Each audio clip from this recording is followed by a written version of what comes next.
स्वामी सर्वांना मी रोहिणी परत एकदा खूप मस्त असा छान व्हिडिओ तुमच्यासाठी आणलेला आहे।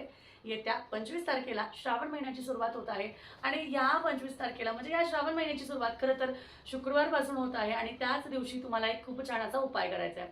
हा महिना खूप खूप सुंदर आहे कारण या पूर्ण महिन्यात आपल्याला सेवा, उपासना, उपाय आणि बऱ्याच काही आपल्याला पारायण वगैरे करायचे आहेत। आता तुम्हाला एक छोटीशी सेवा किंवा छोटासा उपाय सांगणार आहे।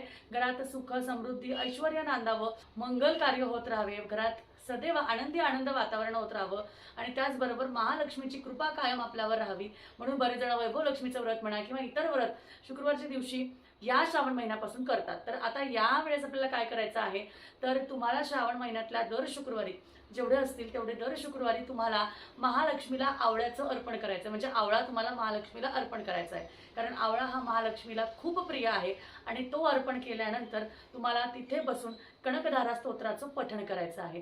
तुम्ही या गोष्टीचं जे फळ आहे किंवा या गोष्टीचे जे वेगळे रिझल्ट आहे तुम्ही स्वतः बघाल कारण ह्या श्रावण महिन्यात तुम्ही जेवढे शुक्रवार एक आवळा ठेवून तिथे कनकधारा स्तोत्राचं पठण कराल तुम्हाला स्वतः त्यामध्ये बदल दिसून येतील आणि त्या सेवेचं फळही मिळेल। श्री स्वामी समर्थ।